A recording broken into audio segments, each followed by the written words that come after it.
णमो अरिहन्ताणं णमो सिद्धाणं णमो आयरियाणं णमो उवज्झायाणं णमो लोये सव्साहुणम्।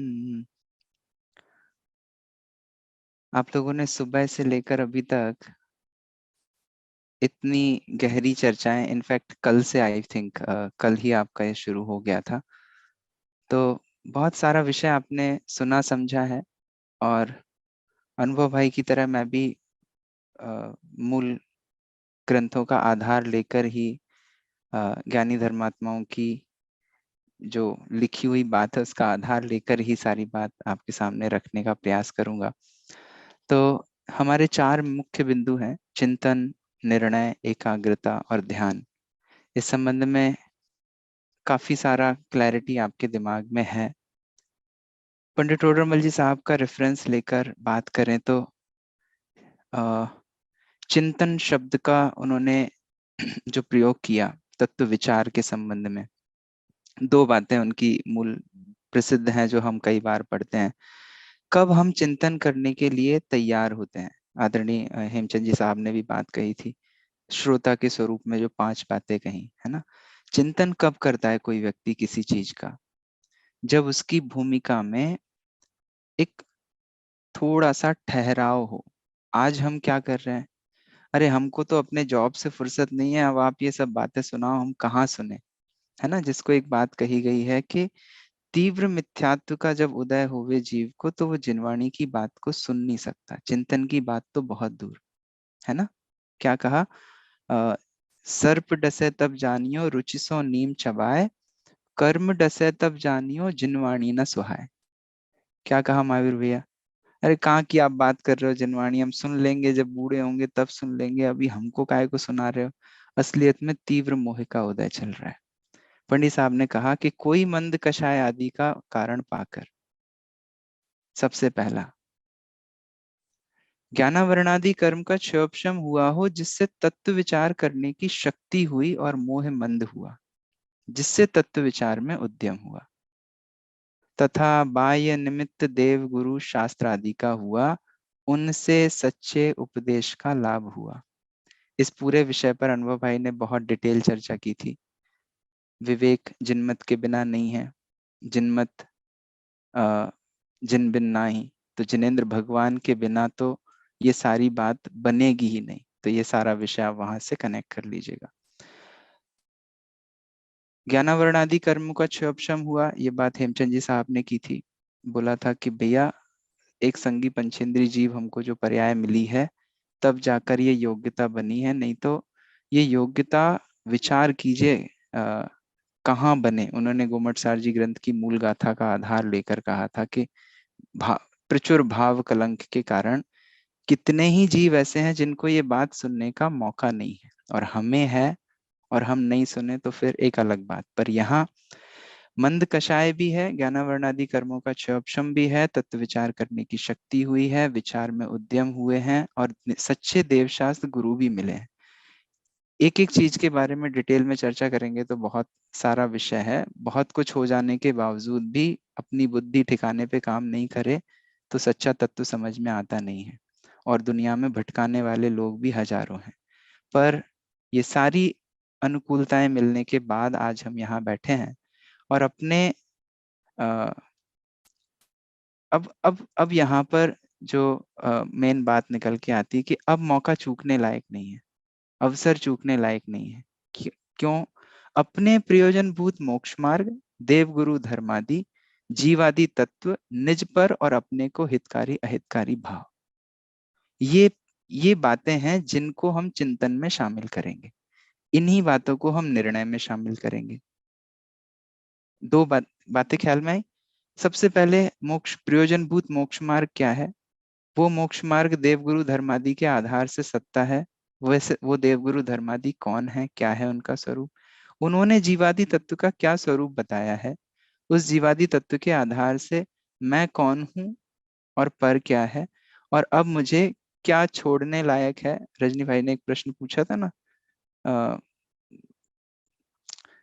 अपूर्व, sorry, Shrimad राजचंद जी का बहुपुण्य पुंज प्रसंग वाले उसमें से परिहार क्या था, परिहार किसका करूं, किसको रखूं और किसको छोड़ूं, वो लाइन मुझसे मिस हो रही है। तो हितकारी और अहितकारी भावों का निर्णय होना इत्यादि उपदेश से सावधान होकर ऐसा विचार जागृत होता है जिसका नाम है तत्व चिंतन। तो ये सारी भूमिका पहले हो चुकी है, ये मानकर अपन आगे बात करते हैं। क्या मन में विचार जागता है कि अहो मुझे तो इन बातों की खबर ही नहीं थी, मैं तो भ्रम से भूलकर प्राप्त पर्याय ही में तन्मय हुआ, परंतु इस पर्याय की तो थोड़े ही काल की स्थिति है, तथा यहाँ मुझे सर्व निमित्त मिले हैं, इसलिए मुझे इन बातों को बार बार समझना चाहिए, क्योंकि इनमें तो मेरा ही प्रयोजन भासित होता है। ऐसा विचार कर जो उपदेश सुना उसका निर्धार करने का उद्यम किया। ये निर्धार करने का नाम क्या है हमारी गोष्ठी के विषय में? निर्णय करना। निर्धार करना मतलब निर्णय करना, बराबर है। अब हाँ, इसमें एक्चुअली बहुत सारी बातें हैं। पिछले चैप्टर्स में जो उभयाभासी का स्वरूप है, उसके पहले व्यवहाराभासी का स्वरूप है, उसके पहले निश्चयाभासी का स्वरूप है, वहां सारा चिंतन के पूर्व भी एक एक लाइन आती है जिसमें ये होगा कि हम उस तत्व को ठीक तरीके से समझे हैं कि नहीं, हमारी उसको जो झेलने की कैपेसिटी बनी है वो ठीक बनी है कि नहीं, वहां पे कहीं गड़बड़ तो नहीं है। तो वो सारा विषय अपने को वहां से लेना होगा। तो जब हमने ये विषय को निर्धार किया है ना, तो इसमें इस निर्धार का क्या फल है, मैं फल से पहले शुरू कर रहा हूँ, फिर आगे अपन बात करेंगे। तो ये कहा कि देखो भैया, अगर तुमने ये तत्व विचार किया तो तत्व विचार की महिमा ये है कि अगर तत्व विचार रहित कोई देवादिक की प्रतीति करे, बहुत शास्त्रों का अभ्यास करे, व्रतादि को पाले, तपश्चरण आदि करे, उसको तो सम्यक्त होने का अधिकार नहीं, और तत्व विचार सहित इनके बिना भी सम्यक्त का अधिकारी होता है। इसलिए हमें मात्र सुनना नहीं है, सुने हुए को विचार करना है। हमारे स्वाध्याय के जो अंग है ना, उसमें वाचना, प्रक्षना, अनुप्रेक्षा, तो जितना हम सुनते हैं उससे ज्यादा हमें विचार पूछना चाहिए। प्रक्षना से ज्यादा विचार, विचार से ज्यादा आमनाय, आमनाय से ज्यादा धर्मोपदेश, मतलब ज्यादा कहें या ज्यादा समय के लिए कहें, वो एंगल से अपन बात रख रहे थे। तो ये आपको एक बेसिक सेट हो गया कि हम क्या बात कर रहे हैं। नंबर 1 पॉइंट, हम अभी किस भूमिका में हैं जो हमें ये सारी अपॉर्चुनिटीज मिली हैं। नंबर 2, हम ये क्यों कर रहे हैं, क्योंकि सम्यक्त का अधिकार पाने का वही अधिकारी है जो तत्व विचार करता है, और तत्व विचार नहीं किया तो ये बाकी सारे काम होते रहेंगे पर जीवन में कभी सम्यक्त की कणिका उत्पन्न नहीं होगी। ये एक बात आपके सामने रखी है। अब मैं आदरणीय पंडित साहब, बड़े पंडित साहब के आधार से कुछ बातें, उनकी जो स्वानुभव पत्रावली है उसके आधार से आपके सामने चर्चा करता हूँ। सबसे पहला, उपाधियों से दूर होकर ये सारे काम बनेंगे। अगर अभी भी हम उपाधियों में उलझे रहेंगे तो तत्व चिंतन नहीं हो पाएगा। देखिए उसकी झलक आपको इसमें मिलती है। आत्मज्ञान के अतिरिक्त शेष सब घोर संसार का मूल है, ये बात तो हमको समझ में आ गई है ना, इसलिए हमको आत्मज्ञान करना है। और मुनिराज मलधारी देव का उन्होंने यहाँ पर रेफरेंस भी दिया, कहा कि लौकिक में तो हम आत्मा से अति दूर नाना दुर्विकल्पों में उलझे ही रहते हैं, परंतु धर्म के नाम पर भी लौकिक का तो ठीक था कि हम नाना दुर्विकल्पों में उलझे रहते हैं, किसको कितना लेना है, किसको कितना देना है, इसका बिजनेस कैसे सेटल करें, उसका क्या करें, महावीर भैया ये प्रोजेक्ट कैसे आए कैसे जाए, किस रिसोर्स का क्या अलाइनमेंट करना है।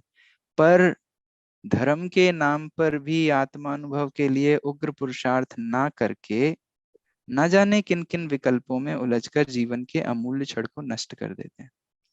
तो सबसे पहले तो ये चाहिए कि हम निकले थे हरि भजन को और ओटन लगे कपास। तो ये गलती अपने को दूर करनी होगी। इसलिए कहा कि भाई प्रथम तो हमें स्वयं सत्समागम पूर्वक, सिर्फ व्हाट्सएप पे मैसेज फॉरवर्ड करके हम प्रभावना का झंडा ऊंचा नहीं कर सकते।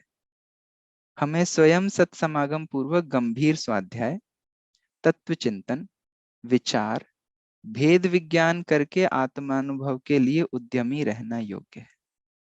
अपने जीवन का ये एक लक्ष्य पहले बनना चाहिए, तब जाके सारी बातें बनेंगी। और प्रभावना के नाम पर, अंतरंग प्रभावना के बिना मात्र बाह्य प्रभावना के लक्ष्य पूर्वक बाह्य प्रभावना होना संभव नहीं है। वास्तव में तो विश्व में कल्याण का मार्ग संतों के द्वारा प्रशस्त होता है, जो स्वयं शुद्धात्मा की आराधना में लगते हैं। तो इसलिए पंडित साहब ने कहा कि भैया अपनी राय तो ये है कि उपाधियों से जितना भी दूर रह सकें उतना दूर रहकर अधिक से अधिक स्वानुभव एवं तत्वाभ्यास करें। और लौकिक उपाधियों से जितना हम दूर हो सके वो तो ठीक ही है। यहाँ उन्होंने थोड़ा एक और बात कही कि धार्मिक क्षेत्र में भी वापस उपाधियों में मत उलझ जाना, क्योंकि जीव क्या होता है, लौकिक से रिटायर होता है बट समाज के क्षेत्र में वापस से वही रिस्पॉन्सिबिलिटीज को, उन्हीं चीजों में उलझ जाता है। तो ये एक बात यहाँ कही उन्होंने कि लौकिक में भी आजीविका में आवश्यकता से अधिक फंसना अधिक मूर्खता होगी। हमें पुण्योदय से जो सहज अनुकूलताएं मिली हैं उनका सदुपयोग धर्माराधना के लिए करना योग्य है। सो ये एक कषाय की उपशांतता वाली स्थिति बनी कि यहाँ से हमारी वो पात्रता जगेगी कि हम एक भूमिका में आए जहां पर वास्तविकता में हम सच्चे आत्मार्थी की भूमिका को फुलफिल कर सकें। इसके बाद अगला विषय मैं आपके सामने रख रहा हूं कि बहुत अधिक पर की चिंता में नहीं उलझें, जितना यथा योग्य, क्योंकि आपको चिंतन के लिए फ्री होना भी बहुत आवश्यक है, राइट। तो ये बात तो हमें पक्का पता है कि स्वरूप की सच्ची समझ ही एकमात्र रक्षक है। इसके लिए हम स्वाध्याय करते हैं, स्वरूप को समझते हैं, है ना। देखिए अब इसमें से क्या विषय आपके सामने निकलता है। संसार के समस्त दुखों से दुखी जीव निज स्वरूप की दुखी जीवों को निज स्वरूप ही सच्चा आश्रय दाता है। असलियत में इसके अलावा और कोई इंश्योरेंस अपना है नहीं। हम भले कितनी ही पॉलिसीज लेकर और कितने ही एंडोमेंट प्लान बनाकर चाहें कि हमारा जीवन सुखी चलेगा, पर असलियत में आश्रयदाता कौन है, एकमात्र, है ना, अपना एक निज स्वरूप। तो मुमुक्षु के लिए निज चैतन्य भाव ही वास्तव में कल्प वृक्ष है, जो उसके वांछित अतीन्द्रिय आनंदमय शिव फल को सहज ही प्रदान करता है। चित स्वरूप का अनुभवन ही सच्चा अमृत है, जो जन्म मरण की परपाटी को नष्ट करने में पूर्णतया समर्थ है। अतः पर से भिन्न स्वरूप की रुचि पूर्व रूप सम्यक्त को ही भला, परम मित्र और मुक्ति का मूल कहा गया है। ऐसे पावन सम्यक दर्शन की प्रकटता के पुरुषार्थ में ही इस अमूल्य अवसर की सार्थकता है। तो ये तो एक बैकग्राउंड सेट किया। फिर चिंता किसकी बंद करना, तो अरे शरीर एवं भोग के लिए तो स्वरूप की अनंत बार उपेक्षा की है। क्या कहा, सबसे पहले स्वाध्याय बंद होता है कहीं घूमने जाना हो या शरीर में कुछ हो जाए तो शरीर एवं भोगों के लिए स्वरूप की उपेक्षा हमने कितनी बार की है, अनंत बार की है, और अभी भी वही चल रहा है अंदर में। अभी कुछ हो जाए तो अरे स्वरूप तो बाद में सुन लेंगे, आप नहीं सुनाओगे तो कोई और सुना देगा, पर डॉक्टर का अपॉइंटमेंट फिर थोड़ी ना मिलने वाला है। प्रैक्टिकल सिचुएशन है, मैं उसको डिनाई नहीं कर रहा हूँ, बट अंतर में हमारी रुचि किस ओर ढली है ये बात करने की है। शरीर एवं भोगों के लिए स्वरूप की उपेक्षा अनंत बार की है। एक बार स्वरूप के आश्रय पूर्वक यदि इनकी अर्थात शरीर एवं भोगों की उपेक्षा कर दे तो स्वयं सुख का सागर लहराने लगे। पर की उलझन में अपने को भूले हुए चिरकाल बीत गया, परम मौका है भूल जाएं सबको स्वयं के लिए। तैयार हैं भूलने के लिए? पर चिंता से दुखी तो बहुत हुए, अब तो स्वात्म चिंतन द्वारा स्वानुभूति जन्य आनंद प्राप्त करना ही योग्य है। तो हम पर चिंता से कैसे बच सकते हैं, अब आपका ये प्रश्न होगा। तो देखिए हमारे पास उपयोग लिमिटेड है। हम जितना बहुत आचार्य परमेष्ठी की जब हमने परिभाषा पढ़ी मोक्ष मार्ग प्रकाशक जी में, या फिर सर्व साधुओं के सामान्य स्वरूप में थी। अपने उपयोग को बहुत अधिक नहीं भ्रमाते। और हम क्या करते हैं? अब उपयोग उतना ही है, लिमिटेड है, समय उतना ही है, लिमिटेड है, और व्हाट्सएप, फेसबुक, इंस्टाग्राम से लेकर और सारी चीजें हमारे सामने हैं। अब वो हमारे उपयोग को इतना खा जाती हैं कि हम स्वात्म चिंतन के लिए फिर बोलते हैं कि हम कर तो रहे हैं, बट एक्चुअली कब कर रहे हैं? उन थके हुए घंटों में जहां पर सारी एनर्जी ऑलरेडी ड्रेन हो चुकी है, हमारे या उस पास थके टाइम हुए, ही नहीं देता, फिर टाइम हाँ, ही नहीं देता। या फिर हम उस क्रीम टाइम में नहीं कर रहे हैं जो क्रीम टाइम एक्चुअली इसमें लगना चाहिए, या उस फ्रेश एनर्जी से नहीं कर रहे हैं। मतलब बहुत सारा समय, शक्ति, उपयोग हम पहले जला चुके होते हैं, और फिर हम कोशिश करते हैं कि शायद कुछ हो जाए। तो इसलिए यहाँ कहा कि पर चिंता से दुखी तो बहुत हुए, अब स्वात्म चिंतन द्वारा स्वानुभूति जन्य आनंद प्राप्त करना योग्य है। अब ये चिंतन, चिंता मैंने बहुत सामान्य लेवल पर, समय के लेवल पर रख दी, बट अंदर जो दीमक लगी हुई है पर के कर्तृत्व के, अहंकार की, असलियत में तो वो अपने को खाए जा रही है। तो सुधार तो वहां करना होगा, और वो सुधार तत्व चिंतन पूर्वक ही होगा कि एक द्रव्य वास्तव में दूसरे द्रव्य का कर्ता नहीं है। मेरे बिना मेरे ही काम रुकेंगे और किसी के काम नहीं रुकने वाले। दुनिया में हर द्रव्य की अपनी अपनी द्रव्य क्षेत्र काल भाव की अ, मर्यादा के अंदर उनकी सारी परिणतियां प्रवाह क्रम में सुनिश्चित है। कुछ भी फर्क पड़ने वाला नहीं है। और मैं क्या कर रहा हूँ कि इनका ये कर दूं फिर देखूंगा अपना, इनका ये कर दूं फिर देखूंगा अपना, और उसमें सारा समय निकल रहा है। तो यहाँ एक बात आपके सामने ये रखी कि भैया पर चिंतन से थोड़ा सा विरक्त होवे तो अपने को एक अवसर मिलता है स्वचिंतन का। अब अगला पॉइंट मैं आपके सामने रख रहा हूं, सम्यक विचार। विचार तो हम करते हैं, ऐसा नहीं हम विचार नहीं करते, क्योंकि मन का प्रयोग हम कर ही रहे हैं, है ना? पर विचारों में सम्यकपना होना चाहिए, और दिन रात विचार कर रहे हैं, ऐसा नहीं है कि हम कुछ गलत कर रहे हैं। फॉर एग्जाम्पल, 3 घंटे जो पेपर दे रहा है एक एक बच्चा और एक दूसरा बच्चा दे रहा है, दोनों ही मैथ सॉल्व कर रहे हैं, दोनों ही आंसर्स लिख रहे हैं, पर एक सही लिख रहा है उसके 100 मार्क्स आ रहे हैं, दूसरा गलत लिख रहा है उसके 0 मार्क्स आ रहे हैं। अब आप कहो 3 घंटे तो उसने भी मेहनत की थी। तो भैया यहाँ घंटों का विषय नहीं है, यहाँ दिशा का विषय है। उसकी दिशा क्या थी, बराबर है? तो सम्यकपना हमें अपने विचारों में चाहिए। अब ये सम्यकपना मैं आपको इस वाले पत्रांक से कुछ दिखाने की कोशिश करता हूँ। वास्तव में एकाकी जीवन ही अविच्छिन्न आनंदमय है, पर हम संगी साथियों में अटकने की चाह रखते हैं, और जिन शादियों में नहीं जाना चाहिए उन शादियों में भी जाकर अपना जीवन बर्बाद करते हैं। मैं थोड़ी सरल भाषा में भी लेके आ जाता हूँ। जहां हम अकेले रह सकते हैं, जहां जरूरत नहीं थी जाने की, वहां भी अननेसेसरी, है ना, बेगानी की शादी में अब्दुल्ला दीवाना। और जहां नहीं है गेट टुगेदर की जरूरत, वहां पे भी लगे पड़े हैं। भैया थोड़ा ही समय मिलता है एकाकी का, तो ऐसे क्षणों को बहुत गहराई से अभी अनुभव भाई ने बहुत अच्छी बात रखी थी। अब देखो, हम मुनिराज भगवंतों की तरह वन जंगलों में एकाकी तो नहीं जा पाते, पर घर में रहकर भी जो हेया हे का निर्णय करे, 16वीं का था। अब घर में रहकर अगर सब लोग आउटिंग पे गए हैं या कहीं गए हैं और आपको आधा घंटे का मौका मिला है, तो आप उस आधा घंटे को किधर यूटिलाइज करना चाहते हो? वैसे वो पर द्रव्य आपके उसमें कोई फेर फार नहीं करने वाला है, बट फिर भी उलझे हुई दृष्टि के हिसाब से एक मौका मिला है आधा घंटे का। Now how we would like to utilize it, so वो देखना चाहिए, पर फिर भी हम वहां संग ढूंढते रहते हैं। तो ये कहा कि एकाकी जीवन ही वास्तव में अविच्छिन्न आनंदमय है, जिसमें संयोग वियोग जनित आकुलता के लिए अवकाश नहीं है। एकाकी जीवन में जो उलझनों की विकल्पनाएं होती हैं वे सभी अज्ञान जनित हैं। हम अकेले रह जाएंगे, क्या होएगा, कौन क्या करेगा। तत्व ज्ञान के प्रकाश में देखा जाए तो वे सब निस्सार भाषित होती हैं, अतः तत्व अभ्यास ही मुख्य उपाय है। तो यहाँ बात क्या चल रही है, सम्यक विचार की, है ना? देखिए, इसी में अपना हित है कि निष्प्रय भाव से अत्यंत विनय भक्ति पूर्वक अधिक से अधिक जनागम का अभ्यास करें। ये बात भाई साहब अनुभव भाई ने भी कही थी।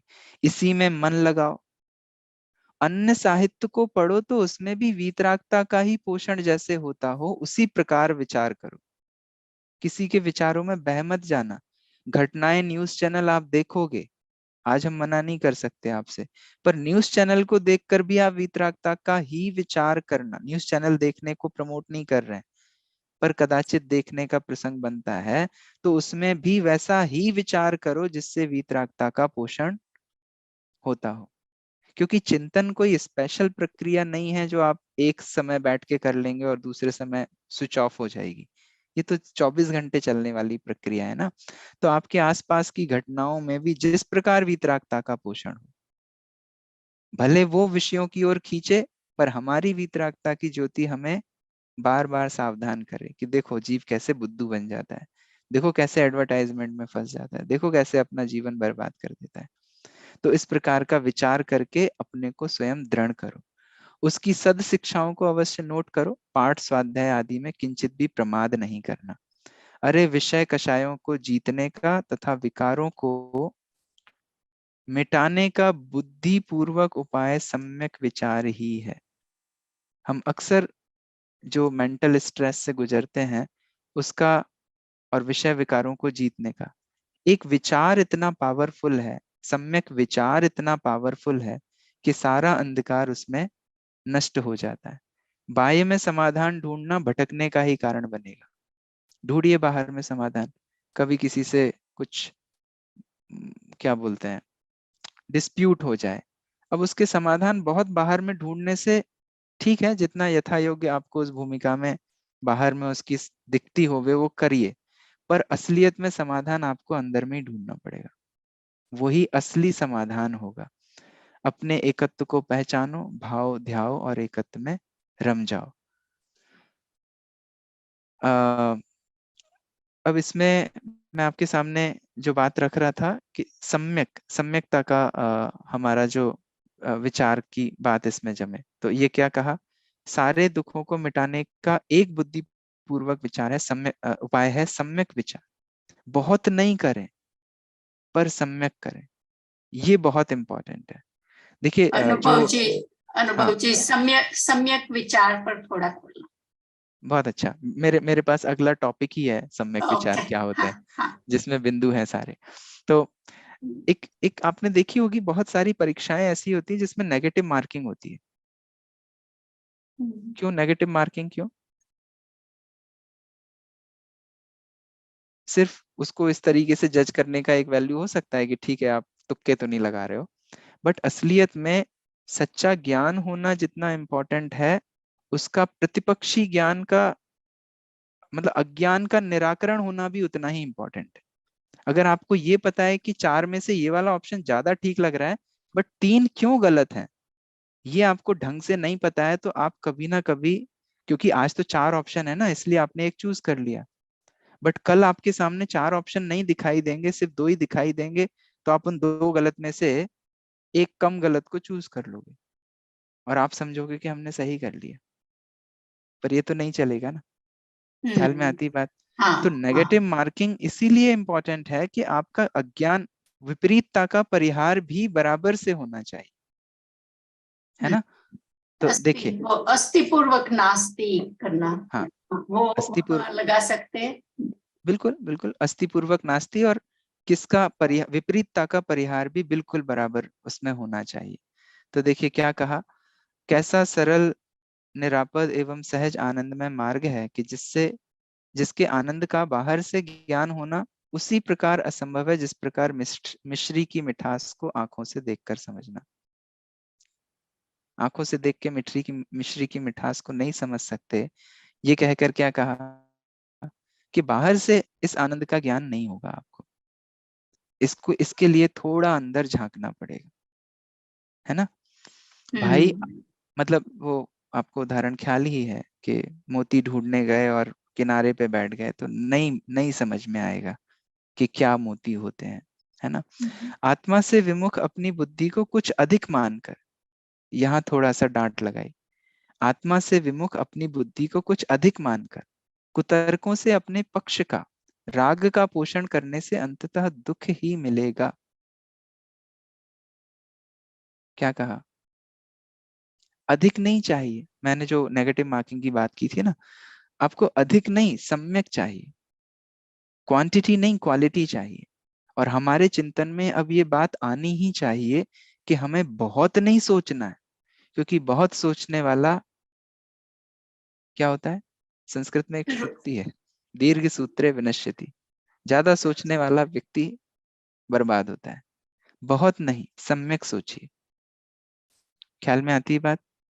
तो ये कहते हैं कि कुतर्कों से अपने पक्ष का, राग का पोषण करने से अंततः दुख ही मिलेगा। अतः जिनवाणी की शिक्षा सहज रूप से स्वीकार कर लेने योग्य है। इसमें परीक्षा रहित होने की बात नहीं कर रहे हैं, परीक्षा तो बिल्कुल करना ही करना है, पर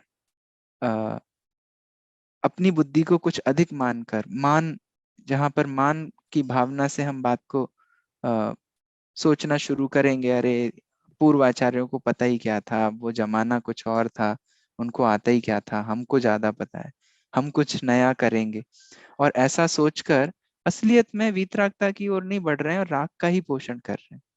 तो ऐसी बुद्धि को धिक्कारना चाहिए, स्वयं अपने आप को टोकना चाहिए कि हाँ हाँ, कैसा पंचम काल तो आ गया, कैसी मेरी बुद्धि है, कैसा मेरा क्षयक्षम है ना। हमने एक डिबेट की थी पुणे में। डिबेट का विषय था कि गृहस्थ जीवन में संयम बाधक, स्वतंत्रता या बंधन। तो ठीक है, डिबेट तो डिबेट के तरीके से थी हुई, पर एक विचार आया कि ये कैसी विपरीत परिस्थितियां आज हैं कि जो संयम वास्तव में स्वतंत्रता का मूल आधार है, उस संयम के सामने हमें बंधन के लिए डिबेट करनी पड़ रही है। और ये हमारे क्षयोपशम ज्ञान की विपरीतता देखो कि वहां बैठकर हम कुतर्क भी दे रहे हैं और उन कुतर्कों पर तालियां भी बजा रहे हैं। वो डिबेट का वैसा ही डेकोरम था, बट अपनी परिणति में हम वो अप्रिशिएट कर रहे हैं कि यार ये बात तो ठीक कह रहा है। तो क्या हो रहा है यहाँ पर, वही क्षयोपशम ज्ञान जो संयम एक्चुअली जिससे हमें इस संसार से छूटना चाहिए था, वही हमारा किस डायरेक्शन में जा रहा है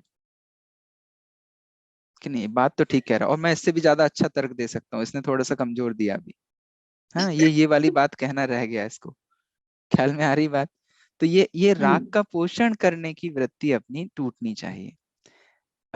ये बात इसमें से आई। अब मूल जो आपने अभी बात कही थी कि सम्यक विचार मतलब क्या, तत्व अभ्यास मतलब क्या, इसके 5-6 पॉइंट पंडित साहब ने इस पत्र में लिए हैं। जितने होंगे उतने अपन रखने की कोशिश करेंगे। देखिए, मैं थोड़ा विषय फास्ट पढ़ रहा हूँ कहीं कहीं, बिकॉज वो उस पत्र में है, तो आगे पीछे का कॉन्टेक्स्ट आपके सामने सेट हो जाए इसलिए। अहो, जैसे शुद्ध स्वरूप की महिमा एवं उसकी प्राप्ति की सहज विधि दर्शाने वाला पवित्र जनागम और जिन शासन मिला, वह महाभाग्यवान है। हम भाग्यवान हैं, ऐसा पूर्व सभी वक्ताओं ने कहा। हमें अब थोड़ा महसूस होना चाहिए कि सच में आई एम लकी, है ना। परमार्थता तो सहज सुख स्वरूप भगवान आत्मा एवं आत्म दृष्टि में इष्ट अनिष्ट की कल्पना ही उत्पन्न नहीं होती। कहा, दो बातें कही, एक तो भगवान आत्मा मेरा स्वरूप, और आत्म दृष्टि, इनमें इष्ट अनिष्ट की कल्पना ही उत्पन्न नहीं होती। जैसे यात्रा के कष्टों से छूटने का एकमात्र उपाय घर में ही संतुष्ट रहना है, वैसे ही आत्म तिरस्कारी विपरीत कल्पनाओं से उत्पन्न दुख से छूटने का उपाय सम्यक तत्व अभ्यास ही है। यही प्रश्न था आपका, सम्यक विचार का क्या मतलब है, सम्यक तत्व अभ्यास का क्या मतलब है। तो देखिए, इसकी हम बात करते हैं। क्या कहा, यात्राओं के कष्टों से सच में छूटना है तो अपने घर में रहो। ऐसे ही रोज रोज अपने आप को ये दुख जो बार बार आत्म तिरस्कारी विपरीत कल्पनाएं खड़ी होती हैं, है ना, कभी रागी द्वेषी तो हो ही रहा है निरंतर, और कैसे कैसे हम बार बार दुखी हो रहे हैं, तिरस्कार हो रहा है अपना स्वयं का, है ना, विपरीत कल्पनाएं। कभी लगता है कि मैं क्या करूं, पता नहीं पहुंचे कि नहीं पहुंचे, क्या होगा मेरा, जिंदगी निकल गई, इतने सारे लोग बोल रहे हैं कि भाई सरल है मार्ग, पता नहीं कठिन है कि सरल है कि क्या है। ये सब आत्म तिरस्कारी कल्पनाएं हैं। देखिए, ये होते भी है। बिल्कुल, मैं इसीलिए प्रैक्टिकल बात रख रहा हूँ कि हाँ। ये इन्हीं इन्हीं में हम झूल रहे हैं। तो हो क्या रहा है समझ में नहीं आ रहा है। अब 4 घंटे भी सुन लिया, पर सच में है कि नहीं है, हमको तत्व विचार हो पाएगा कि नहीं हो पाएगा। तो कहते हैं भैया उसके लिए एक अभी आ, जितना अपन ने सुना है उसका वास्तव में सम्यक सम्यक तत्व अभ्यास करना। जो भी हम सुन रहे थे उसको सही तत्व अभ्यास के लेंस से देखेंगे तो बिल्कुल आनंद होगा, कोई कोई घबराहट नहीं होगी। भले कोई भी किसी भी विवक्षा से नए से कथन कर देवे, घबराहट के लिए तो जैन शासन बिल्कुल नहीं है। ठीक है ना? तो देखिए क्या कहा, इष्ट अनिष्ट की कल्पनाएं। नंबर 1, पहला जीवन में सूत्र है कि जीवन में इष्ट अनिष्ट की कल्पनाएं नष्ट होनी चाहिए। दुनिया में मेरे लिए कोई इष्ट और अनिष्ट नहीं है, ये द्रव्य दृष्टि का कथन। देखिए मैं पूरा विषय पढ़ता हूँ, द्रव्य और पर्याय दोनों का समावेश इस पैराग्राफ में है। वस्तुतः मेरी बात चल रही है, त्रिकाल एक रूप शुद्धात्मा के लिए तो कोई दुख का कारण ना होने से अनिष्ट भी नहीं है, और सुख का कारण ना होने से इष्ट भी नहीं है। बताइए, मेरे लिए मैं जो त्रिकाल तत्व हूं उसमें सुख और दुख का कोई काम है? नहीं। तो मेरे लिए ना दुख का कोई कारण है ना कोई सुख का कारण है, तो इसलिए मेरे लिए ना कोई इष्ट है और ना अनिष्ट है। ये त्रिकाल वस्तु तत्व के हिसाब से बात भैया की। बाहर बाहर में कोई चीज दुख और सुख का कारण नहीं है हाँ मेरे लिए। अभी, हाँ बराबर। अब आपने जो बात कही, अब देखिए ये बात करते हैं। परंतु व्यवहार से भी मोह रागादि परिणाम दुखमय होने से अनिष्ट, एवं सम्यक दर्शन ज्ञान चारित्र रूप परिणाम सुख के कारण होने से इष्ट कहे जाते हैं। है ना? एक तो वो त्रिकाली तत्व की बात की, और एक पर्याय यहाँ की बात पर्याय। की कि पर्याय में वास्तव में सम्यक दर्शन ज्ञान चारित्राणी सुख के कारण है, और मोह राग द्वेष दुख के कारण अनिष्ट है। तो अहो, जो जीव मुक्त हुए हैं, हो रहे हैं और होंगे, वह सब भेद विज्ञान का ही फल है। भेद विज्ञान पूर्वक ही स्वरूप में मग्नता रूप सम्यक चारित्र भी सहज होता है, और कर्मों के उपशम आदि भी स्वयमेव होते हैं। तो पहला पॉइंट, जीवन में इष्ट अनिष्ट कौन, ये एक चिंतन अपना बने। है ना? सॉरी, मैं यहाँ सिर्फ मार्किंग कर देता हूँ। यह है हमारा नंबर 1 पॉइंट। ठीक है। नंबर 2 पॉइंट, भेद विज्ञान हमारे जीवन में चले। भेद विज्ञान के अलावा सुखी होने का कोई अन्य उपाय नहीं है, ये अपने को अच्छी तरह से समझ में आ जाए। अहो, संसार का स्वरूप ही ऐसा है कि उसका यथार्थतः विचार करें तो घबराहट हुए बिना ना रहे। तो अब हम विचार करें कि हमें संसार से घबराहट होती है कि नहीं होती है, हमें राग द्वेष से घबराहट होती है कि नहीं होती है। ये भी एक बात कही, पर उसी समय, ये तो गुरुओं का उपकार है देखो, परंतु उसी समय स्वभाव की ओर देखें तो सहज तृप्ति एवं समाधान मिलता है। तो अभी मैंने कहा था डराने की कोई बात जिन शासन में नहीं। ये कह दिया कि घबराहट हुए बिना नहीं रहेगी, पर कब? जब तक संसार की ओर देखेंगे तब। पर उसी समय स्वभाव की ओर देखें तो सहज तृप्ति एवं समाधान मिलता है, एवं संसार से वास्तविक उदासीनता होती है। तो ये बात आपको ख्याल में आती है कि जब आपको घबराहट हो तब का पक्का मान लीजिए। तीसरा पॉइंट, जब आपको घबराहट हो तब आप पक्का निर्णय कर लीजिए कि इस समय मैं अपने स्वरूप को नहीं देख रहा हूं, क्योंकि स्वरूप को देखते समय घबराहट होती नहीं है, और संसार की ओर देख रहा बल्कि घबराहट हो रही है, तो ठीक मानिए कि आप संसार का यथार्थ स्वरूप मान रहे हैं। ये भी एक लक्षण लगा सकते हैं। तो घबराहट हो भी और होते समय फिर उसको मिटाने का वास्तविक उपाय भी बताया। तो हाँ, तीन उपाय पॉइंट भी। ख्याल में आए, इष्ट अनिष्ट, भेद विज्ञान, घबराहट। अब देखिए, अरे स्वरूप के अतिरिक्त ऐसा कौन सा स्थान है जहां अनंत काल तक स्थिर रह सके? संयोग, संयोगी भाव आदि वे स्वयं क्षणभंगुर हैं, परंतु संयोगों के लक्ष्य पूर्वक उत्पन्न विपरीत विचारों से कारण होने वाली आकुलता स्वभाव सन्मुख होकर द्रव्य स्वभाव का विचार करने पर सहज ही विलय हो जाती है। जब भी कभी ये आकुलता खड़ी हो तो निश्चित रूप से वो संयोगों के आधार से खड़ी हुई होगी, ये निर्णय पक्का। ये तो हुई रोग का निदान, और फिर रोग के निदान के साथ साथ इसका उपाय क्या है। रोग की पहचान पहला नंबर, और रोग की औषधि। तो औषधि ये है कि उसी समय द्रव्य स्वभाव का विचार कीजिए। उस समय निश्चित रूप से हमने किसी ना किसी तरीके का अज्ञान का भाव किया है, जो मुझे ये आकुलता उत्पन्न हुई है। इसके लिए हम बात करते हैं कि कर्म फिलॉसफी में पाप का उदय आपको दुखी नहीं करता है, पाप का परिणाम आपको दुखी करता है। अगर वर्तमान में पाप का परिणाम नहीं है तो आप दुखी नहीं हो सकते। इसके साक्षी हैं हमारे मुनिराज भगवान। देखो मुनिराजों पर भी कैसे कैसे उपसर्ग हुए, धन्य धन्य वे साधु साहसी आराधन से नहीं चिके। तो पाप का उदय था इसलिए दुखी थे। थोड़ा एक और उदाहरण रखता हूँ। सीता जी के जीवन में पाप का उदय था, पर पाप का परिणाम नहीं था। तो सीता जी दुखी थी? नहीं। नहीं। तो हम वर्तमान में अगर आकुलित हैं, इसका मतलब है कि वो वर्तमान के कारण आकुलित हैं। कोई कर्म हमारे पूर्व के हैं, अब वो पेर रहे हैं, तार रहे हैं, ये सब बातें भी आगम के हिसाब से एक अपेक्षा से ठीक है, बट उससे ज्यादा प्रबल कारण ये है कि आपने वर्तमान में कोई गलती की है। क्या कहा? हम पूर्व के कर्मों में कुछ नहीं कर सकते, पर वर्तमान के भावों को तो सुधार ही सकते हैं ना। वर्तमान में तो द्रव्य स्वभाव का विचार कर ही सकते हैं ना। ये है सम्यक तत्व विचार, सम्यक तत्व अभ्यास।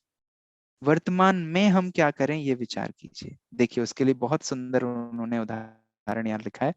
मुझे अनुभव जी, छूटना है ऐसी आकुल। हाँ हाँ बताइए। खाली एक प्रश्न ऐसा था कि आपने बताया कि पाप कर्म का उदय है, लेकिन सीता जी को पाप कर्म का परिणाम नहीं है। परिणाम बोले तो वो उदय में, वर्तमान का भाव, हाँ, वर्तमान का भाव उसमें जुड़े देखिए। नहीं। हाँ एक ये कह सकते हैं, दूसरा मैं इसको दूसरी भाषा में कहता हूँ। इसी के पैरेलल एक दूसरा उदाहरण तारा रानी का था, है ना। एक ऐसी रानी थी जिसके पति तारा रानी का था या किसी और का था, मुझे माफ कीजिएगा नाम के संदर्भ में, बट कहानी ये थी कि वो, अब मेरा पति तो छुड़ा नहीं पाएगा मुझे, तो मैं इसकी अधीनता स्वीकार कर ही लेती हूँ। तो ये पाप का परिणाम के विषय, मतलब सीता जी के हृदय में रावण के प्रति कोई भी वासना जनित परिणाम नहीं होना, इसका नाम है कि पाप का परिणाम उनके जीवन में नहीं था। हम्म। है ना। उन्होंने कर्म के अधीन नहीं हो गए। हाँ ये भी आप बिल्कुल कह सकते हैं कि हाँ, वर्तमान। और वहां पर उन्होंने रिएक्ट नहीं किया। वर्तमान हाँ भाषा में अगर बोले तो रिएक्शन करके राग द्वेष नहीं किया। बिल्कुल ठीक बात हम्म। है ना। तो देखिए इसके लिए क्या उदाहरण दिया कि उसी समय आप द्रव्य स्वभाव का विचार क्यों करो, द्रव्य स्वभाव का विचार करने से क्या होता है। देखिए मुझे छूटना है ऐसी आकुलता दूर करने का उपाय सहज मुक्त हूं ऐसा विचार कर सहज मुक्त स्वभाव का अनुभव करना ही है। क्यों? क्योंकि बंधन के विचार से बंधन नहीं छूटते। उसी समय सहज मुक्त हूं ऐसे स्वरूप का आश्रय लेंगे तो जितने बंधन है उनमें ढीलापन होगा, और थोड़े समय में वो सारे बंधन नष्टता को प्राप्त होंगे। निर्जरा या मोक्ष अधिकार की मूल गाथाएं हैं। बंधन के आधार से, बंधन के विचार से बंधन से निर्मुक्ति नहीं होती। तो सहज मुक्त, है ना, ऐसा विचार कर सहज मुक्त स्वभाव का अनुभव करना ही है। संयोग एवं पर्यायों के कर्तृत्व से तो आकुलता में वृद्धि ही होगी कि अब मैं कुछ करूं, मैं कुछ करूं, कुछ करूं, तो उसमें क्या होएगा। ये ऐसा दलदल है जो आपको शुरू हुआ, और उस दलदल में और अगर हाथ पैर चलाए तो और उसमें धंसते जाएंगे। देखिए नारकी जीव ने क्या किया। नारकी जीव था, पहुंच गया वहां पे पूर्व के पाप के परिणाम से। अब उसके पास दो अपॉर्चुनिटी थी। राजा श्रेणी का उदाहरण मैं नहीं लूंगा क्योंकि वो सम्यक दृष्टि पहले ही से थे, पर कोई ऐसा जीव जो वहां जाके सम्यक दर्शन उत्पन्न कर रहा है, तो उसके पास, एक सामान्य नारकी जीव के पास दो अपॉर्चुनिटी, या तो पूरा काल रो रो के निकाले, और या फिर क्या करे, उसी समय उस आकुलता का तत्व विचार से समन करे। ऐसी सिचुएशंस हमारे जीवन में होती हैं कि नहीं होती हैं? छोटी मोटी भी हो सकती हैं और बड़ी भी हो सकती है। कोई परमानेंट डिसेबिलिटी भी हो सकती है। अब ऑप्शन अपने पास दो ही है, या तो आप मैं इसका क्या करूं, मैं इसका क्या करूं, मैं इसका क्या करूं, ऐसी आकुलता करते रहें, मेरे साथ ऐसा क्यों हुआ, वाई मी, ये कर सकते हैं। या फिर देखो यहाँ उपाय बताते हैं, नारकी जीव नरक से निकलकर सुखी होना चाहे तो आयु पूर्ण हुए बिना कैसे निकले, अब तो उसके पास ऑप्शन ही नहीं है सुखी होने का। हाँ, संक्लेश परिणाम से अधिक दुखी ही होगा, कब आयु पूरी होगी, कब आयु पूरी होगी, क्या करूं कैसे करूं। परंतु घबराने की बात नहीं है, अंतर्मुख होकर मैं परमानंद ज्ञायक भाव हूं, नारक पर्याय में नहीं, मैं तो अमूर्तिक हूँ, मुझ में शीत उष्ण दुर्गंध आदि कहाँ, मैं तो अपने ज्ञान से ज्ञान को जानता हूँ, अहो मेरे जानने में ज्ञायक ही आ रहा है, मैं तो ज्ञायक ही हूँ, स्वयं में पूर्ण तृप्त प्रभु हूँ, इत्यादि विचार करता हुआ इन निश्चय आश्रित विकल्पों से भी मुक्त हो, है ना, इनको भी विकल्प की कैटेगरी में डाला, इसके लिए आप पूरा पढ़ लेना, निश्चयभासी नहीं होना है इन विचारों से, बल्कि वस्तु का सही स्वरूप समझकर सही आश्रय, तो इन विकल्पों से भी मुक्त हो सहज आत्म तत्व की अनुभूति को प्राप्त हुआ, सिद्ध प्रभु जैसे ही अतीन्द्रिय स्वाधीन आनंद को वेदता है। ख्याल में आई बात। तो हमें अपनी क्या बोलते हैं एडवर्सिटीज को अपॉर्चुनिटीज बनाना सीखना चाहिए। जो भी कुछ अपने जीवन में प्रतिकूलता आई है, उस प्रतिकूलता के समय में ही स्वभाव का आश्रय अगर लिया, द्रव्य स्वभाव का आश्रय लिया, तो उसी को हम अपॉर्चुनिटी में कन्वर्ट कर सकते हैं। और अधिकतर ऐसा होता है जीवों के साथ, और सो कॉल्ड स्वाध्यायी जीवों के साथ भी, कि हमने तो बहुत स्वाध्याय किया था, हमारे साथ ऐसा क्यों हो गया। अभी हमारे साथ ऐसा क्यों हो गया ये क्वेश्चन पूछने लायक है ही नहीं। फिर तो ख्याल में आते। इससे कुछ ग्रहण ही नहीं किया ना। हाँ, और जो भी हुआ है उसको पॉजिटिवली, उस पर्याय की सत्यता को स्वीकार करते हुए उस समय मैं क्या कर सकता हूँ, वर्तमान को कसकर पकड़ना है। ख्याल में आती बात।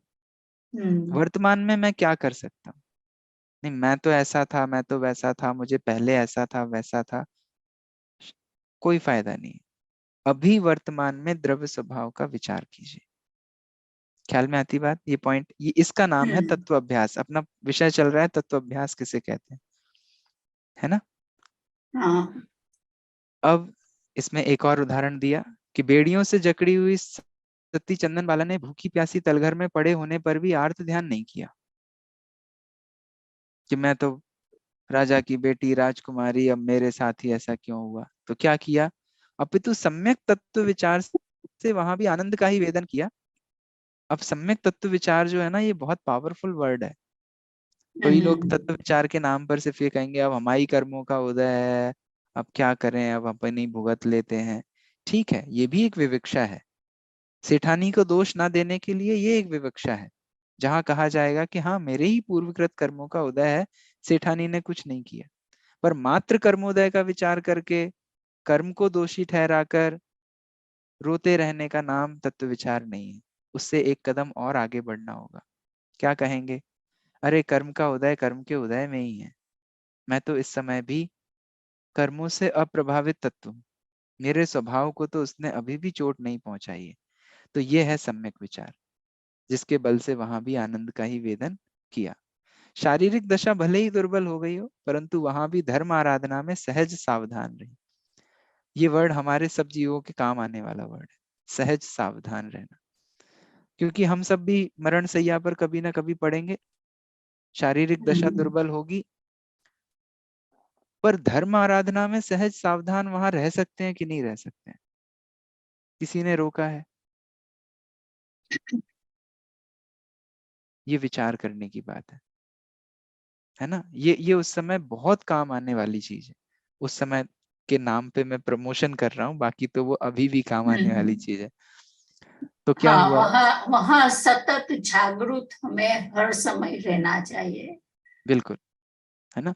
तो इस सहज सावधानी का फल क्या हुआ कि ठीक है कर्म की उदय है, व्यवस्थाएं हैं, निकल जाएंगी, पर स्वभाव कब जाएगा, कभी नहीं जाएगा। और उस स्वभाव के आश्रय से जो आनंद हुआ, तो वो उस दुख को उसने नलीफाई कर दिया और आगे के लिए मोक्ष का मार्ग प्रशस्त भी कर दिया। तो फलतः स्वयं ही वहां से वो मुक्त हुई। अंतर में उसकी अंतर योग्यता थी, तो बाह्य में भी तीर्थंकर महावीर का सहज सहयोग मिल गया। अब देखिए, ये है अंतर की योग्यता। अगर हम सहज सावधान होंगे तो अंतर की योग्यता जागृत हुए बिना नहीं रहेगी, और जब अंतर की योग्यता होगी तो बाह्य में योग निमित्त हुए बिना रहेंगे नहीं। तो इसलिए बाह्य निमित्तों के लिए तो आनन फानन करना ही नहीं है, सहज सावधानी पर ध्यान देना है। फिर क्या कहते हैं, अतः धैर्य पूर्वक स्वभाव की आराधना एवं संयोग की द्वेष रूप नहीं अपितु सहज उपेक्षा ही योग्य है। ये हमसे एक गलती होने का गड्ढा बनता है। हम संयोगों के अंतिम समय में पड़े पड़े संयोगों के प्रति द्वेष करते रहते हैं। अरे हमने इनके लिए क्या नहीं किया। सही में, वास्तव में सही कहा है असरण भावना में, सही कहा है एकत्व भावना में। क्या कहा है, सुत दारा होए न सीरी। अरे भैया, वो आप द्वेष रूप चिंतन कर रहे हो। सुत दारा होए न सीरी, सब स्वार्थ के हैं भीरी, ये तो आपके उनके प्रति राग और मोह को तोड़ने के लिए बात कही गई थी। पर अनुप्रेक्षा आदि भावनाओं का चिंतवन द्वेष रूप चिंतवन नहीं है। उस समय एक उसका पहलू ये भी है कि सुत दारा सीरी नहीं है, पर मेरा आत्मा मुझे ही सीरी है, और वो सदा काल सीरी है ना। पंडित उर्मल जी साहब ने तो कहा ही है, अनित्यादि भावनाओं का चिंतन करता है। भाषा एकदम वैसी ही है जैसी हम भी बोलेंगे, ज्ञानी भी बोलेंगे, पर हमारी भाषा में क्या कमी रह जाएगी, अभिप्राय में कमी रह जाएगी कि हम उसे द्वेष रूप चिंतन करने लगेंगे, है ना। तो संयोगों की द्वेष रूप नहीं अपितु सहज उपेक्षा। ये सहज उपेक्षा जो वर्ड है ना, बहुत पावरफुल वर्ड है। हमको अपने जीवन में जरा अभ्यास करना चाहिए कि सहज उपेक्षा कैसे होती है ना। और इसमें साधर्मियों की नहीं, हाँ, पहले सगे संबंधियों की उपेक्षा करने का प्रयास करना, है ना। जिन चीजों से हमें बहुत अनुराग है उनकी सहज उपेक्षा होगी। नहीं तो हम क्या होगा कि सहज उपेक्षा के नाम पर देव शास्त्र गुरु सबसे पहले आ जाते हैं, है ना। वहां सावधानी रखिएगा। देखिए अगला पॉइंट, अहो अपना पुरुषार्थ अपने में ही चलता है, बाह्य में किंचित भी नहीं। अतः परिस्थिति बदलने की आकुलता नहीं अपितु मन स्थिति बदलने के लिए सम्यक तत्व अभ्यास रखना। ये बहुत इंपॉर्टेंट एंगल है। हमें टेम्परेरीली क्या लगता है कि एक्चुअली अपने मन को कंट्रोल करना बहुत कठिन काम है, और बाह्य परिस्थितियों में हाथ पैर चला के कुछ भी कर देने की जो हमारी वृत्ति है ना, वो हमेशा से रही है। तो हमें लगता है कि इजी ये है कि हम ये कर दें, सामने वाले का मुंह बंद कर दें, अपने विकल्प शांत कर लें। ये नहीं होएगा। एक रूम में दो लोग, मतलब मैं बैठ के मान लो स्वाध्याय कर रहा हूँ और थोड़ी आवाज आ रही है, तो मैं इजी ऑप्शन क्या फाइंड आउट करता हूँ अपने जीवन में, जिससे आवाज आती है उसको बोलो के, है ना। बल्कि ये हो ही नहीं सकता मेरे जीवन में कि मैं ये कभी विचार कर पाऊं कि मैं दूसरा मनस्थिति ये हो बदल। सकता है अनुभव जी, हेडफोन हाँ लगा के बैठ जाओ। हाँ, मतलब फिर भी वो बाहर का ही ऑप्शन है। आपने बोला ठीक है।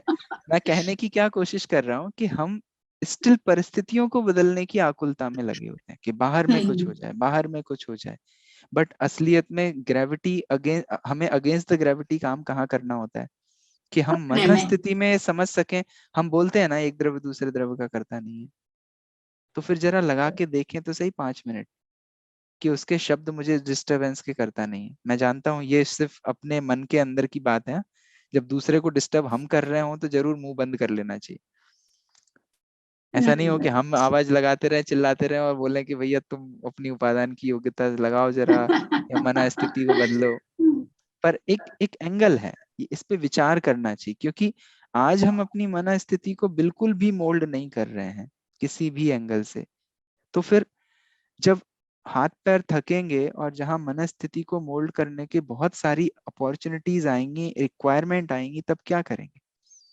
तब फिर वही आकुल व्याकुल होते हैं। मैंने चिल्लाया, मैंने बोला, तुमसे सुनाई नहीं देता है। अब वो क्यों सुने आपकी, कैसे सुने आपकी? ना उतना आपका पुण्य रहा और ना उतनी उनकी वात्सल्य और आपके प्रति समर्पण रहा। तो मनस्थिति बदलने का अभ्यास, मनस्थिति बदलने का जो अभ्यास है, ये मन को मारने का अभ्यास नहीं है, दुखी होने का अभ्यास नहीं है, बल्कि सम्यक तत्व विचार पूर्वक ये बात चल रही। जिस तत्व चिंतन की हम बात करते हैं ना, एक द्रव्य दूसरे द्रव्य का करता नहीं है, तो बिल्कुल ऐसे लगाएं उस चीज को कि सच में हमें भासित हो कि इस समय इस नॉइस से मुझे वास्तव में कोई भी प्रभाव पड़ता नहीं है, मेरा उपयोग वास्तव में जितना बाहर जाता है उतना ही, तो लगाएं थोड़ा सा इस तरीके से। ख्याल में आती है बात? मैं ये नहीं कह रहा हूं कि आप अननेसेसरी अपने आप को पेनफुल सिचुएशन में डालें और बिल्कुल बोले ना, जहां जितना लगे, पर अभ्यास करने की बात तो बिल्कुल बननी चाहिए। क्योंकि संयोग आदि परलक्षी लौकिक ज्ञान तो दूर, आगम ज्ञान भी 11 अंग 9 पूर्व का इस जीव ने बहुत बार किया है, परंतु भेद विज्ञान पूर्वक एकत्व विभक्त आत्मा को नहीं अनुभवा, अतः मात्र मंद कषाय से ग्रैवेक तो गया परंतु तृप्ति नहीं मिली। ये क्या कह रहे हैं? अपना पुरुषार्थ अपने में ही चलता है, बाह्य में किंचित नहीं। तो पुरुषार्थ की डेफिनेशन अपने जीवन में बिल्कुल एकदम स्पष्ट हो जानी चाहिए तत्व चिंतन के माध्यम से। इसका निर्णय होना चाहिए कि पुरुषार्थ असलियत में होता क्या है, और पुरुषार्थ अपने में ही चलता है, उसी का नाम पुरुषार्थ है। पर में चलने वाले को पुरुषार्थ नहीं कहते, कर्तृत्व का अहंकार कहते हैं। ख्याल में आती बात? तो ये हमारी ये तत्व अभ्यास के माध्यम से पुरुषार्थ कहाँ किसे जाता है ये अच्छी तरह से समझ में आ जाए। अंतिम बिंदुओं की ओर बढ़ते हैं। अरे गे तो अनंत है, अतः गेयों को तो क्रमशः जाने तो अनंत काल में भी नहीं जान पाएंगे, और ज्ञायक को जानने से वंचित रहा तो अनंत काल में दुख ही होगा और दुख में ही व्यतीत होगा। इसलिए बहुत जानने के विकल्प से अब बस हो। हेमचंद जी साहब ने भी इसको रेफरेंस लिया था। क्या कहा? गे लुब्धता को छोड़कर ज्ञायक का ज्ञान कर वहीं स्थिर होने का पुरुषार्थ करना योग्य है। बहुत नहीं, सम्यक जानना। नहीं तो हमारी दशा उस पथिक की तरह हो जाएगी जो दिन भर शहर में घूमता रहा परंतु अपना विश्राम घर नहीं देखा, अतः रात्रि भर सर्दी में बाहर ही भटकना पड़ा। घूमा तो पूरे शहर में, पर हमें कहाँ रुकना है, किस होटल में हमारी बुकिंग है। जैसे कहीं भी घूमे परंतु विश्राम तो निज घर में ही मिलता है, वैसे ही चाहे कुछ भी जान लेवे परंतु सुख तो निज को जानने में ही मिलता है। तो आपने 4 घंटे की सीरीज चलाई, बहुत अच्छी बात है, हम जिनवाणी के आधार से चिंतन कर रहे हैं, पर इसमें दृष्टि कहाँ रखना? अपना विश्राम घर। अगर अपना विश्राम घर नहीं मिला और 4 घंटे नहीं 6 घंटे भी सुना, तो अंत में यह होगा कि पता नहीं यार, ये वाले विद्वान ने तो ये कहा था, इस वाले ने ये कहा था, पता नहीं, बड़ा कंफ्यूजन हो रहा है, कोई कह रहा है सरल है, कोई कह रहा है कठिन है, अपने को कुछ समझ में नहीं आ रहा। एक काम करते हैं, बंद करते हैं, अब अगले हफ्ते देखेंगे कौन क्या बोलता है। वैसी बात थी ही नहीं। ये आपको अपना विश्राम घर इसमें ढूंढना ही होगा, ये आपकी अपनी रिस्पॉन्सिबिलिटी है ना। देखो, अहो सहज जानने में आवे तो अलग बात है, परंतु रुचि पूर्वक जैसे शीलवती स्त्री को पर पुरुष को देखने का उत्साह नहीं होता, उसी प्रकार जैसे एक निज आत्मा के अतिरिक्त समस्त पर पदार्थों का जानने का उत्साह भी निवृत्त हो जाए, वही सम्यक ज्ञानी है, उसे ही सच्ची निवृत्ति हुई है। एक शीलवती स्त्री, अन्य पुरुष को देखने का कोई उत्साह उसके जीवन में नहीं है ना, उसी को शीलवती कहते हैं। तो ऐसे यहाँ पे कहा कि बहुत बहुत अधिक अधिक अपनी बुद्धि को नहीं भ्रमाइए। उपयोग सीमित है, समय सीमित है, अपने को बहुत गेयों में नहीं भ्रमाना। इससे मैं पर के जानने का निषेध नहीं कर रहा हूँ, भ्रमाने की जो बात है वो भ्रमाने की वृत्ति की बात चल रही है ना।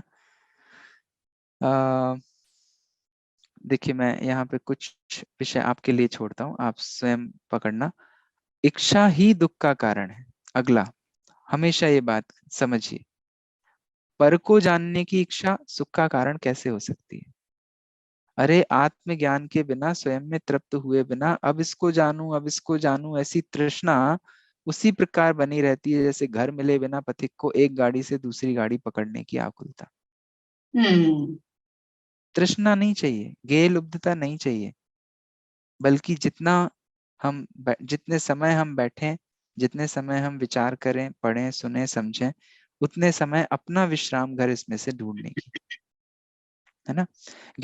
विशेष क्या, गेय लुब्धता का परित्याग कर स्वानुभव एवं स्वयं में स्थिरता का पुरुषार्थ ही श्रेयस्कर। यह पर्याय कैसे मिली और कैसे छूटेगी, इन दुर्विकल्पों में ना उलझकर यह पर्याय सो मैं नहीं, ऐसे भेद ज्ञान पूर्वक ज्ञानानुभूति करना ही श्रेयस्कर है। आई होप ज्ञानानुभूति के ऊपर आपका काफी चिंतन हुआ होगा, आई थिंक कल इस विषय पर काफी चर्चा हुई होगी, है ना। तो यहाँ इस तरीके से कुछ तत्व चिंतन के मुख्य बिंदु को मैं वापस से आपके सामने रिवाइज करता हूँ। देखिए, तत्व अभ्यास माने क्या, ये बात हम कर रहे थे ना। तो तत्व अभ्यास माने नंबर 1, जगत में कोई इष्ट अनिष्ट नहीं है। नहीं। ठीक है, पहला पॉइंट। दूसरा पॉइंट, भेद विज्ञान सतत चाहिए। जो भी कुछ होगा सुखी होने का एकमात्र उपाय भेद विज्ञान है। तीसरा पॉइंट, जगत की ओर देखेंगे तो घबराहट होगी, अपनी ओर देखेंगे तो सुख होगा। वर्तमान में अगर घबराहट हो रही है, इसका मतलब है कि मैं वर्तमान में जगत की ओर देख रहा हूँ, स्वरूप की ओर नहीं देख रहा हूँ। ठीक है, तीसरा पॉइंट। चौथा पॉइंट, छूटना है छूटना है छूटना है, इसकी आकुलता से काम नहीं बनेगा।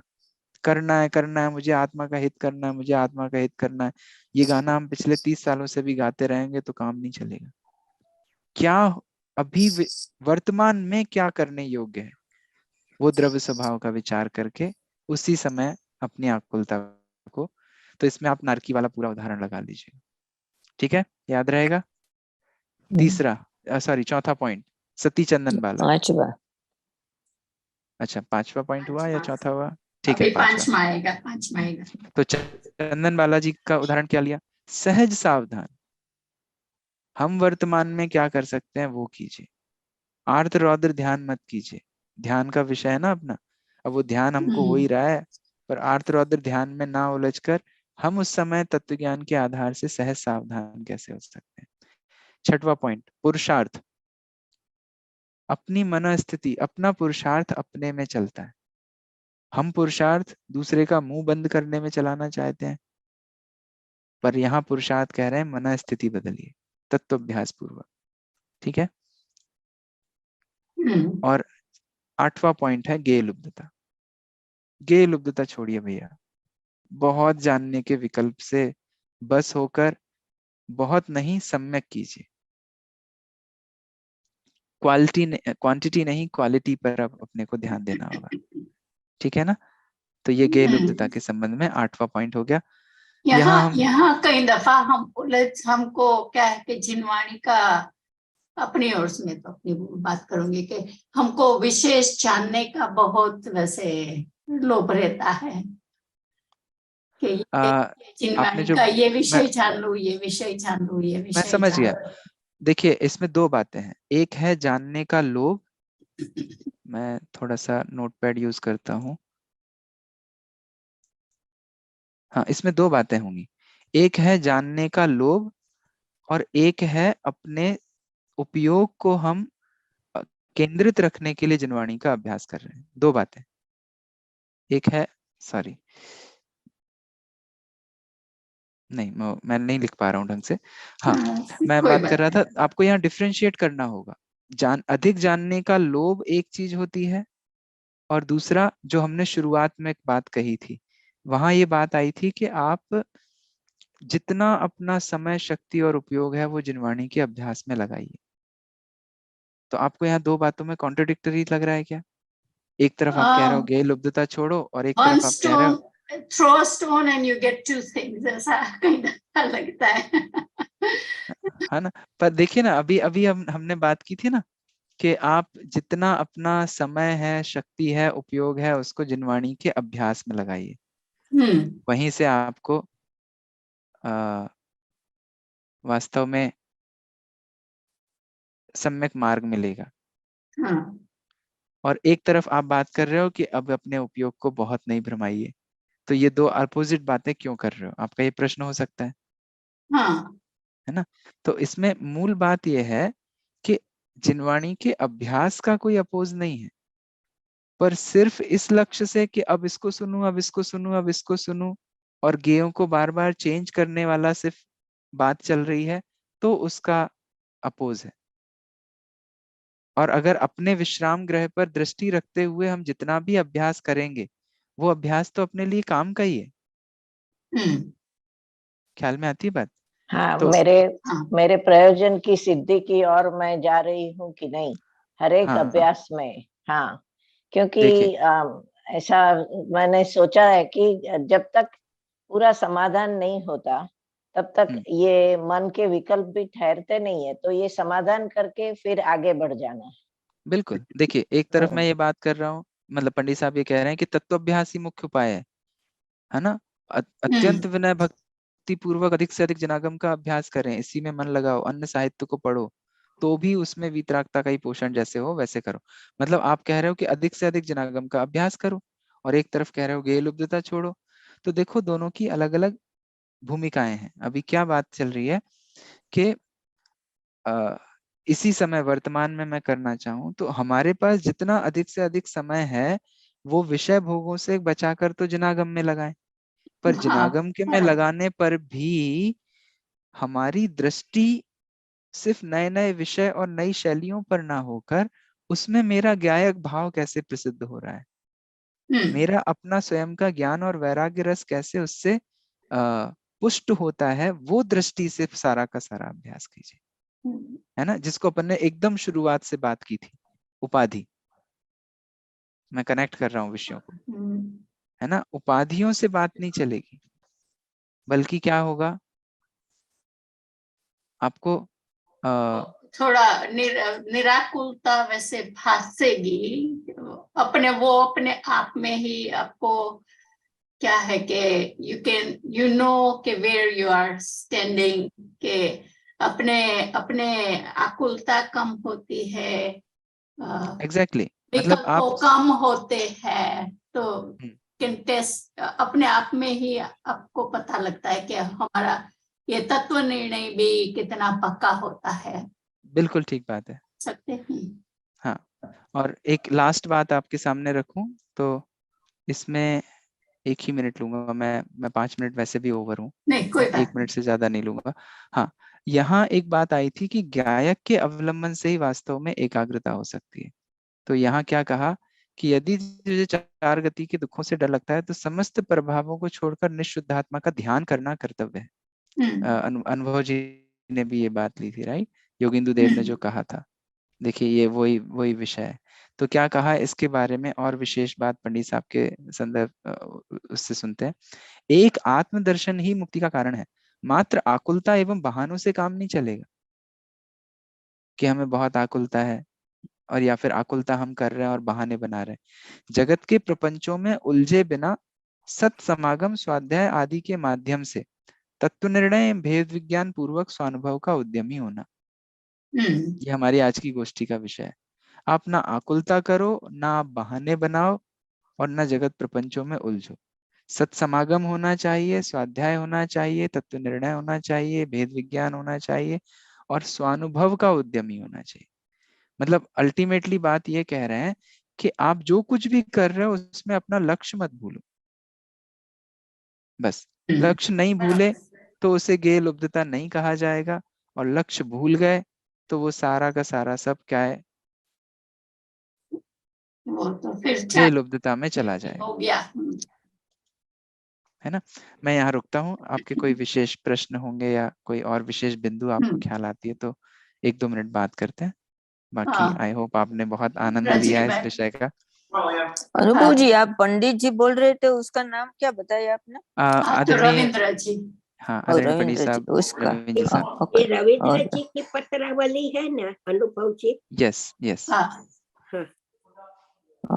रजनी भाई तुमने नहीं बहुत अच्छी अच्छा चर्चा हुई। नहीं, दोनों बात है, जैसे राजन भाई बोलता है ना कि जानवाना लोभ में आ सगड़ो संसार छे, और युगल जी भी ऐसा ही कहते थे कि इसमें विड्थ ना मतलब चौड़ाई की जरूरत नहीं है, डेप्थ की जरूरत है। डेप्थ की जरूरत है, बराबर। डेप्थ की जरूरत है। तो माने अभी जिनवाणी का अभ्यास करना है तो माने खाली जिनवाणी पढ़ना का ही सवाल नहीं है, चिंतन करें, जैसे बोला ना श्रेणिक जी ने कि 1 घंटे का पढ़ना, साथ में 3 घंटे का चिंतन चाहिए। बिल्कुल वो भी चाहिए। सब जिनवाणी के अभ्यास में चल जाता है। माने सब एक माने गुरु बिना ज्ञान नहीं और गुरु से ज्ञान नहीं। न तो जिन विषयों का लोभ भी नहीं चाहिए और उसमें उलझना भी नहीं है। दोनों बात। बिल्कुल ठीक बात, बिल्कुल ठीक बात। माँ जिनवाणी तेरो नाम सारे जग में धन्य है, तेरी उतारे आरती माँ तेरो नाम धन्य है। सुनने से संसार का रस शिथिल हो, गुनने से गायक का मंगल मिलन हो, गुनने से गायक का मंगल मिलन हो। तुमको नमन है, तुमको नमन हो, तेरो नाम धन्य है। माँ जिनवाणी तेरो नाम सारे जग में धन्य है।